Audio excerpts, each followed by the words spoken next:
हम कोई भी चीज़ सीखते हैं ना तो वो कंसेप्ट वाइज सीखते हैं। कंसेप्चुअल कुछ कंसेप्ट्स होते हैं जिसको बेस बना के हम उसके ऊपर बिल्ड ऑन करते हैं बाकी आगे की एजुकेशन को।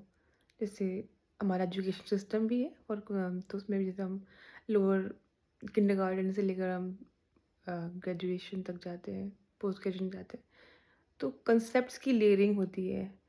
एक पहले बेसिक कंसेप्ट को क्रिएट किया जाता है किसी के माइंड में एंड देन उसके ऊपर बिल्ड ऑन किया जाता है। तो सेम स्पिरिचुअलिटी में भी होता है। तो आज से जब 5-6 साल पहले जब मैं स्पिरिचुअलिटी में आई थी ना, तो कुछ कंसेप्ट्स बने मेरे दिमाग के अंदर, राइट? इनिशियली हम सब आते हैं, कंसेप्ट्स कहते हैं, लेबल्स हम कह सकते हैं, बहुत लेबल्स होते हैं। तो ठीक है, अब हम अक्सर क्या होता है हम बहुत लेबल्स के साथ अटैच हो जाते हैं, हमारा अटैचमेंट हो जाता है। और क्या होता है कि जहाँ पर अटैचमेंट है, इवन कोई अच्छी चीज़ भी है ना, वहाँ भी अगर आपको अटैचमेंट हो रहा है, तो कहीं न कहीं अपनी आप फ्रीडम खोते हैं। You are not free, right?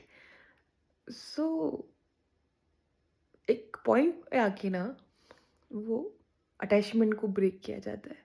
उस कांसेप्ट से आपको लिबरेट किया जाता है।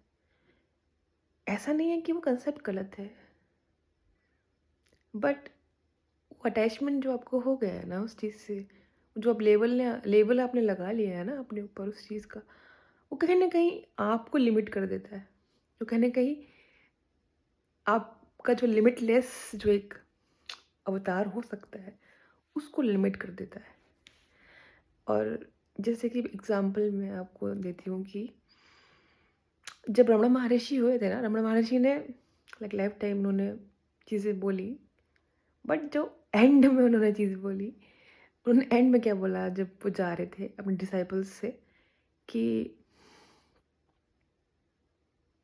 सोल भी नहीं है, अब बताओ सोल है ही नहीं। तो सब ऐसे हो गए अब कि ये लास्ट टीचिंग ऐसी कैसे दे दी मैं महर्षि ने, सोल ही नहीं है। तो वही है ना कि सबकी अपनी जर्नी है और रियलाइजेशंस होते हैं और कुछ कंसेप्ट्स कुछ टाइम के बाद डज़न्ट वर्क फॉर यू और आप उन चीज़ों को आउटग्रो कर जाते हो क्योंकि लेवल्स अनलॉक हो जाते हैं ना, जैसे आप गेम खेलते हो ना, तो आपको पता है कि दिस इज़ इस गेम का इतना है, देन आप लेवल अप कर जाते हो, देन आपके लिए वो चीज़ वैसी नहीं रहती, तो वो चेंज हो जाती है। सेम वैसे ही वो लेवल अप कर जाते हो उन चीज़ों में आप। और यही है। और वो जब अटैचमेंट एक्चुअली जब आपका ब्रेक किया जाता है ना, तो बहुत पेनफुल प्रोसेस है। बिकॉज़ ऑब्वियसली आपने उन कंसेप्ट को पकड़ लिया था। आपकी पावर उन कंसेप्ट्स को मिल गई थी। बल्कि क्या होना चाहिए था, उन कंसेप्ट्स के ऊपर आपकी पावर होनी चाहिए थी। मतलब you should have the upper hand, but you don't play it और उन कंसेप्ट के नीचे आप दब जाते हैं। सो ऐसे ही कुछ कंसेप्ट्स हम आगे डिस्कस करेंगे। इन साइकोलॉजी बहुत चीज़ें हैं जो हम बस सुनते आ रहे हैं, बिल्ट ऑन हो रही है, बिल्ट ऑन हो रही है। बट एक पॉइंट आता है हमारी चेतना में, हम कहते हैं नहीं यार, नहीं, यही मतलब यही नहीं है लाइफ, राइट? बहुत चीज़ें, तो जैसे स्पिरिचुअलिटी में बहुत सारी चीज़ें हैं जो मतलब जैसे एक बहुत चीज़ है फॉल्स पॉजिटिव, बीच में बहुत पॉजिटिव बनो बहुत चला था, right?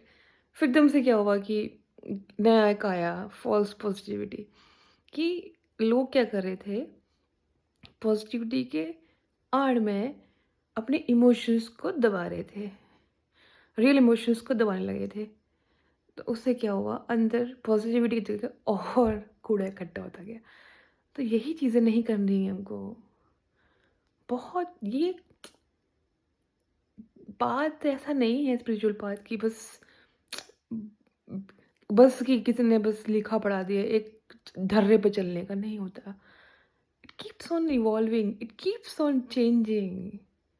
It is not like कुछ ऐसा नहीं है कि बस ये पक्का सा बना है, स्ट्रक्चर बना दिया बस यही है जो है, नहीं। It keeps on evolving, it keeps on changing and चेतना है, चेतना keeps on expanding and it is ये हमारे ऊपर है कि क्या हम ओल्ड चीज़ों को पकड़ के रखते हैं या हमारे अंदर इतना करेज है कि उस नई इन्फॉर्मेशन को भी हम एटलीस्ट अगर एक्सेप्ट ना करें बट उसको स्पेस दें, एक स्पेस दें, रिजेक्ट नहीं करना उसको, एक्सेप्ट नहीं कर रहे तो रिजेक्ट भी नहीं करें, एक स्पेस दें, एटलीस्ट एक स्पेस दें, let it simmer, let it be there, settle, and then decide for yourself that it resonates with you or not. But rejection is not the answer. Because अगर consciousness को elevate करना है और expand करना है तो हमें पुराने कंसेप्ट्स से बाहर आना पड़ेगा एटलीस्ट। और अगर नहीं बाहर, अगर ठीक है बाहर नहीं आना चाहते, एटलीस्ट हमें समझना पड़ेगा कि इसकी अदर साइड क्या है, कि यही सत्य है या इसके परे भी कुछ है।